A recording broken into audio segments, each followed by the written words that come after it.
خری بخیلی یک روایت داره که مولانا در مثنویش ما آورده است. میگه در دور حضرت موسی علیه السلام یکی از امتهاش روز نزد حضرت موسی آمدن. نزد حضرت موسی آمدن، از حضرت خواهش کردن، گفتن حضرت دعا کده خداوند همین لفظ حیوانا را برای من بفهمانه. وقتی حیوانا یعنی به هر لهجه‌ای که اویش فریاد میکنه، اویش هنگس میکنه، اویش وعس میکنه، یعنی که لفظ اونها را من بشنوم. حضرت موسی گفت که این کار سیر الهی گفت، هر چیزی که در جامعه آشکار است، مقصد لفظ حیوان نفهمیدن، این سیر الهی باید کاردار نشوی. این امتش میگه خیلی مجبور کرد. حضرت گفت هر چیزی باشه دعا کن، دعا کده خداوند لفظ حیوانا را برای من بفهمانه. حضرت موسی رد کرد، چقدر زعم کرد، مجبور کرد.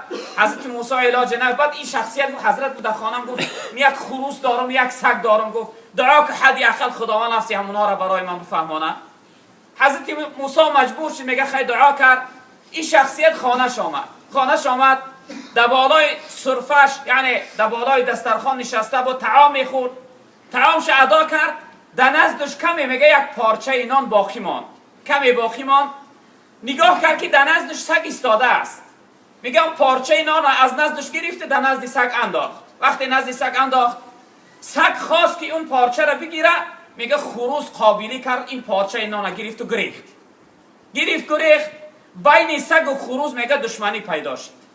سگ به سوی خروس گفت که ای ابله، ای بدبخت، گفت او پارچه نانه مولان برای من داد، حقی تو همون معده و یکون مقصد دانه برنجی که میریزه همونها هست، این مولان برای من داد. گفت ای ابله، ای بدبخت، گفت تو حقی من نخوردی، من تو را میخورم. ولی یک جمله هست میگه حیوانا بلا را میفهمن. خروس میگه گشت به سوی یعنی سگ گفت که یک خبری خوشت میتیم. گفت هیچیم نگو، یک خبری خوشت میتیم. گفت چی خبر است؟ گفت فردا گفت همین خری مولا میبره، خر حرامه گفت یا نمیخورن، همش گفت گم زیافتی تو است، یک هفته این گوشت روغن میزنی. گفت مولاش چیز خبردار شد که خر پگه میمرده است. همون روز میگه خرش گرفت، از روی بخیلی خر گرفت، همون روز برد بازار فروخت. چقدر خرسند بود که به سبب شنیدن لفظ حیوانا خود من از بلا خلاص کردم، از ضرر خلاص کردم. روز دیگر سگ آمد که نه خره نه مرده خره، راست میگه نزد خروس آمد. ای بدبخت من گشنم، گفت فریبم کرد، خر در کجا است؟ گفت خر مولا فروخت. گفت میخورم بدبخت. گفت چی نگو، یک خبر دیگر میتونم. گفت چی میگوی؟ گفت فردا اسب مولا میبره.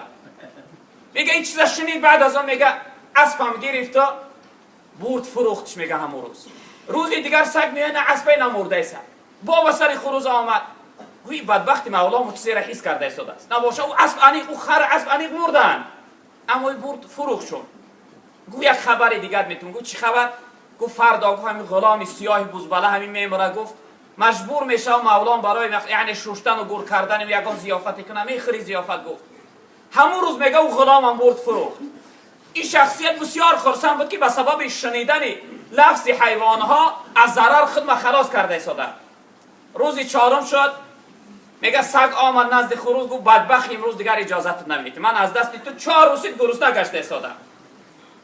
گفت سگ گفت یک بار دیگه من اجازت بده، یک بار دیگه اجازت بده. گفت این دفعه مولا علاج نداره. گفت من یک بار دیگه اجازت میدم. چی میگوی؟ گفت فردا گفت مولا خودش میمره. فردا گفت مولا خودش میمره، نوبت خودش آمده. این سه وقتش میگه چقدر ناراحت شد. در حال میگه داو گرفت نزد حضرت موسی. گفت حضرت دعا کنم مرون.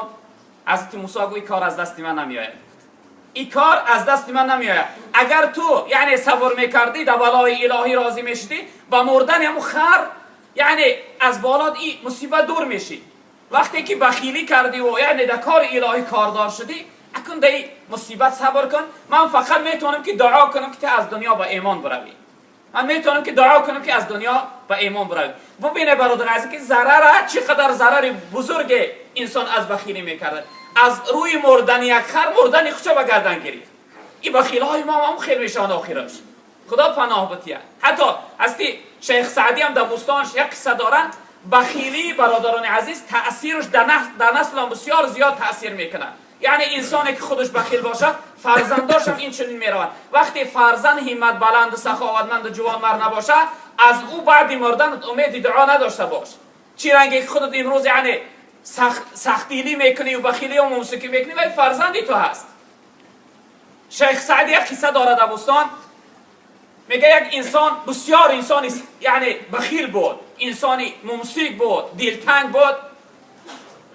یک رفیق و یک دوستی جانی داشت، یک دوستی بسیار میگه نزدیک داشت.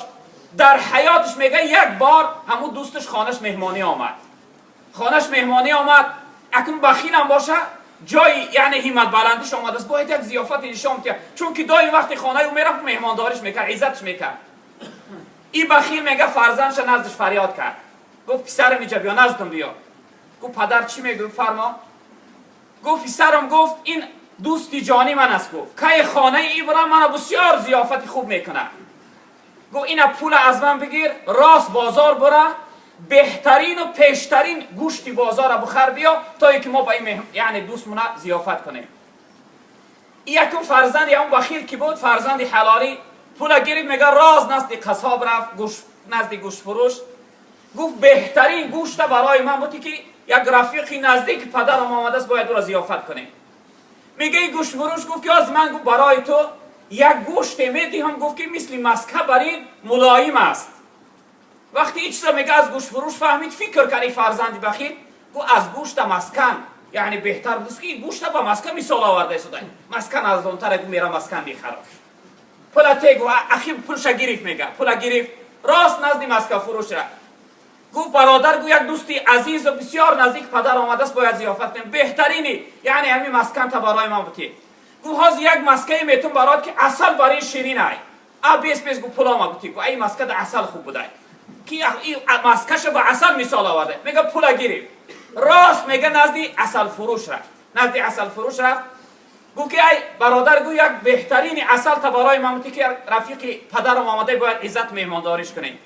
اصل فروش گفت که هازی، گفت من یک اصل میتیم، گفت آب بر این صافه، مثل آب بر این صافه. شیر گفت من یافتمش.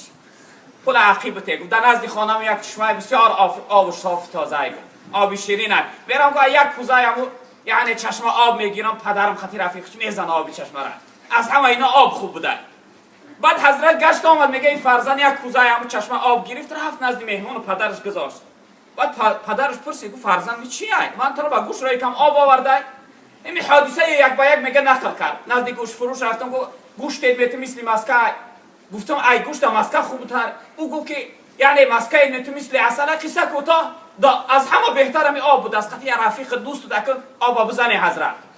میگه از جاش خش تو فرزند شده آغوش گرفت، ای پیشونیش بوسه کرد. گفت بچم دیگه من شبهه ندارم، تو فرزند حلالی من بوده.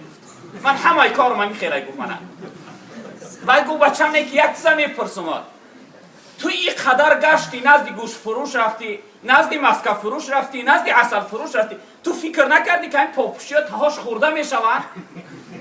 میگه این شخصیت، این فرزند پدر گفت قدر ساده من فکر نکن. من وقتی فهمیدم که رفیقی نزدیک پاپوشی هم پوشیدم رفتم. این پاپوشی خودم تهاشون نکه چی نشوند. مقصد که تأثیر بخیلی برادر عزیز در فرزندم تأثیر میکنه.